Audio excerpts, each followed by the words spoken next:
So welcome back to Chop's Garage. For those of you that don't already watch my channel is all about me setting up a small car sales business, selling cheap cars, everything sort of £2,000 to £5,000, normally more around the £3,000, £3,500 range.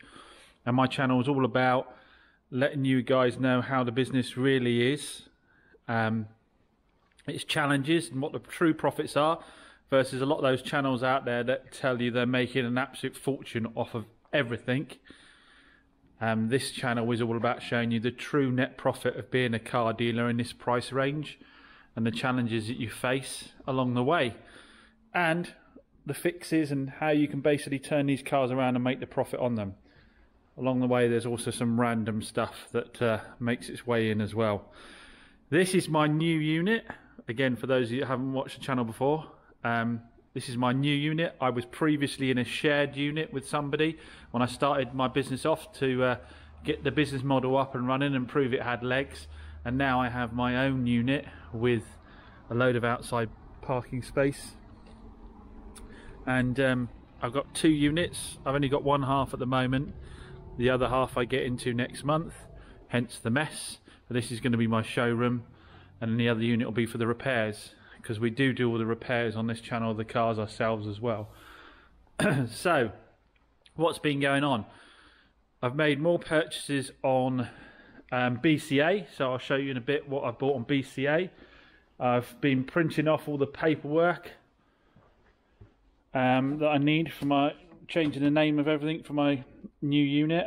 I've been printing off all of the invoices for setting up the new unit, all my Amazon invoices. I use Amazon Business because you can actually print off the invoices from Amazon Business with the VAT, people's VAT numbers on, whereas on eBay you don't get the VAT numbers, which is a bit of a pain.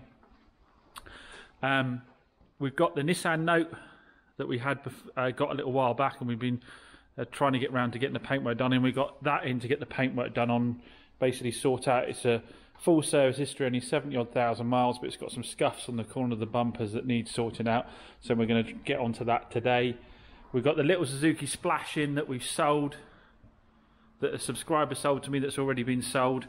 That's going to be cleaned up undercover because that's being picked up tomorrow. And today we've got the red Polo that we took in part exchange being picked up. So we're short on cars again. We need to get some more ready. We've also had some warranty claims. I haven't covered warranty claims with you guys for a while. We've had some interesting warranty claims coming in, which will no doubt amuse you and have you ranting at the screen. So we'll go through those. We have had in a warranty claim on the bronze Skoda Fabia that we've done some work on previously for the customer. It was a £2,500 2010 Skoda Fabia. Now the car previously shredded its alternator belt, which we did for the lady about a month after having it. I had a call recently. She apparently went out to the car and it was smoking, and out the exhaust apparently it was smoking, and an engine management light came on the dashboard. And she tells me that it was something to do with the exhaust system, so I don't know if she's got a plug-in code reader for her to be able to tell that. But apparently that's what was coming up on the dash, and there was some smoke coming out the exhaust. And she asked what I could do about it. It was at her house. Now, I always explain to people when I sell them the cars, I don't offer a recovery service. Get yourself some AA cover, something like that. If I give you a warranty-wise on the car, it has roadside recovery but not home recovery. Now, I probably made a run for my own back with this lady, because some of you remember I went out and picked her up when she broke down before, when the alternator belt shredded. It was in traffic coming into town, and she wasn't too far away, so I went and actually got the car, bought it in, did the fix and gave it back to her. So after saying I don't do recovery, I went and did recovery, so that's probably why I had a bit of a problem. But she said, yeah, what can we do about it? I said, well, at the end of the day, you've got your warranty-wise cover. You can use that to make a claim against it, but you will need to get the car down to the garage to get it checked out. At which point she said, well, how do I do that? I said, well, if you haven't got cover, there's someone local, they'll do it for about £35 to take it down there, and if the claim is valid, you'll get that repaid to you. Anyway, so I've moved into the new unit and don't have any mechanical setup here at the moment. So I've done a deal with Car Care next to the old unit to deal with all my warranty claims so that the customers can still go into Barnstable without being inconvenienced. And they're used to dealing with warranty companies, and if they have a problem with the warranty company, they know that I'll back them up on stuff. So she took the car down there apparently in the end, and they plugged it in, and they were getting no reading for any problems at all, and the car wasn't smoking when they had it. They ran it up again, checked the codes, like I say, they had nothing at all. So the report came back that they can't find a fault with the vehicle. Now, what I think is, I don't think the customer's lying. I think what's probably happened is that the car's been, she'd had COVID and had to self-isolate for a prolonged period, but she'd been using the car daily before that. I think, I don't know, the lambda sensor had a funny 5 minutes when she started up. It was over-fueling, so that's probably why it got smoke out the back, and it sorted itself out once she went for a run, quite possibly. So she messaged me and said, well, the garage has charged me for the diagnosis. I think they charge about £35 plus VAT, but can't find a fault. Is that covered by the warranty? And I said, well, look, at the end of the day, you really can't be covering. A warranty can't cover when there isn't a fault with the vehicle. Because otherwise, every time someone hears a knock or a bang or anything that they think sounds funny on a car, and they take it in, and they take an hour of a mechanic's time to try and trace a fault that isn't there, then people are going to be out of pocket left, right and centre. You can't do that. There has to be for a claim to be valid, there has to be a fault with the vehicle. And in this case, there wasn't a fault with the vehicle. Now, I'm not doubting, like I say, that she had a problem with it, but obviously we can't be paying for hours of mechanic's time when there isn't actually a fault.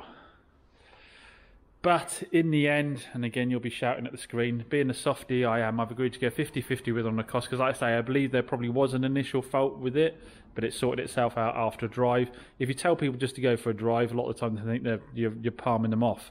And the trouble is now, with new cars, as soon as an engine light comes up on the dashboard, people stop. If you drive one of the old MGBs like I drive, and you basically are, does it sound okay? Does it run okay? Is it driving okay? Yes, so I'll carry on driving it. With a modern car, as soon as something lights up on a dashboard, even if it's like a light bulb, people stop and don't want to go any further and want the car recovered. But anyway, so that was one warranty, and I've probably been too soft on that one as per normal. The other one I've had this week is a chap who had a £2,500 high-end II10 off me. Now, he's already had some warranty claims on it because the air conditioning wasn't working, which I hadn't noted before it went out, so I re-gassed the air con for him. And the aerial broke on the car as well. I think it was faulty potentially when it went out, so we fixed that as well. So they're picked up early on, and we did those under the warranty side of things.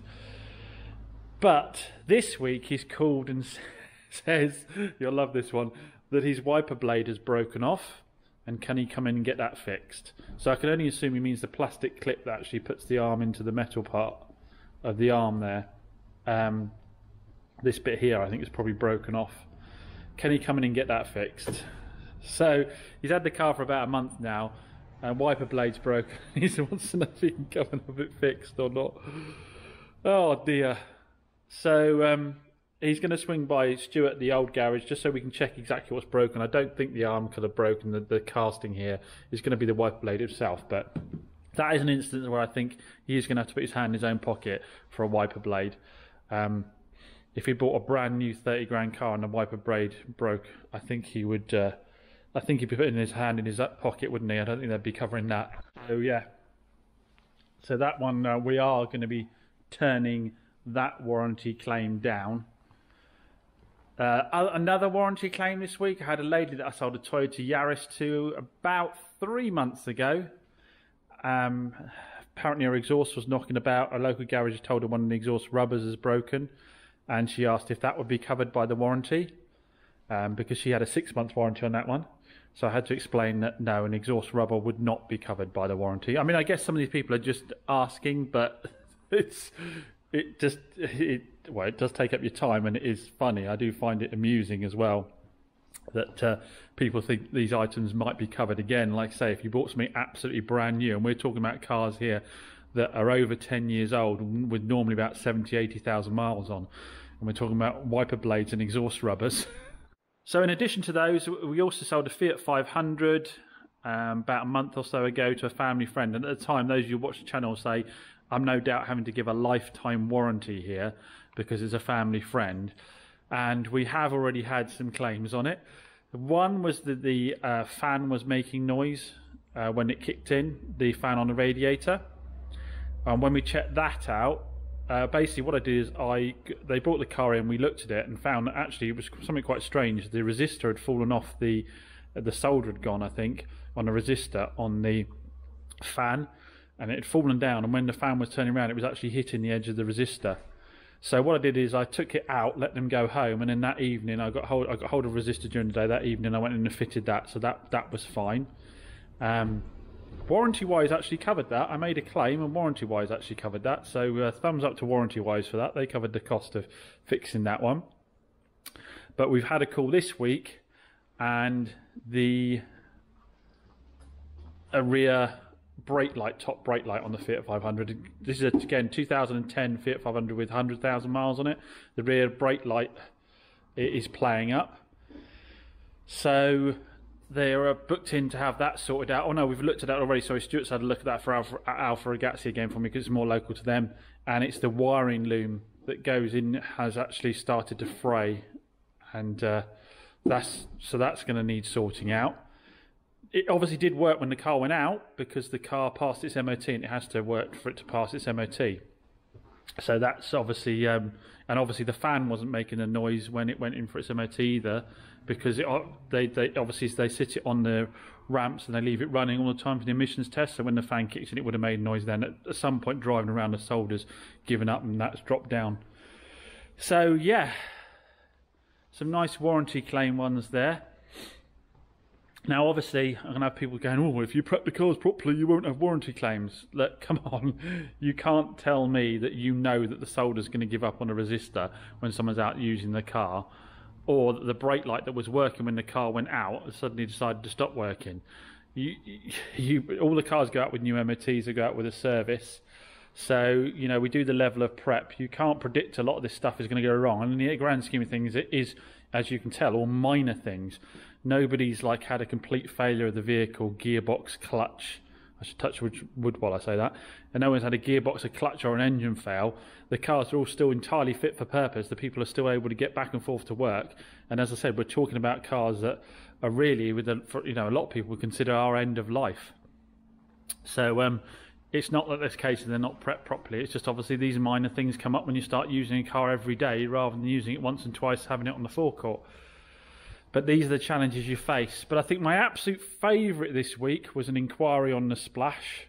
Now, obviously, that is sold, but some sites send the data for your car listings all over the place and it takes a while for them to come down. So I had an inquiry come in on the Splash, and this actually made me laugh out loud last night.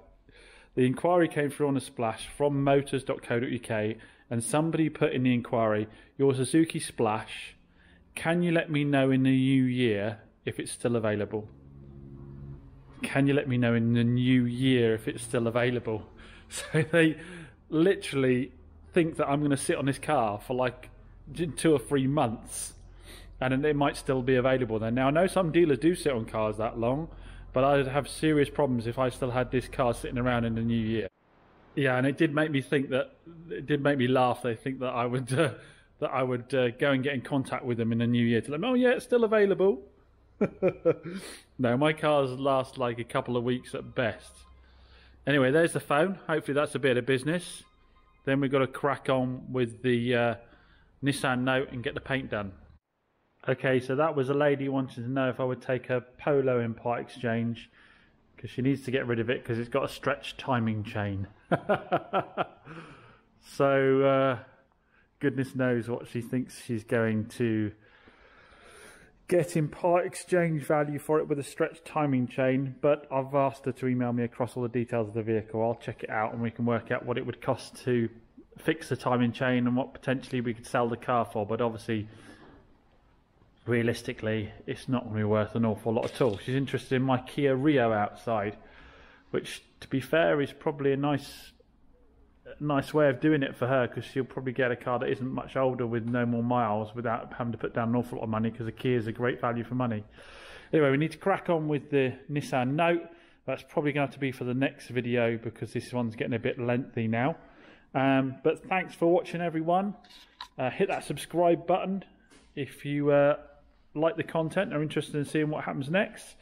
And see you again very soon.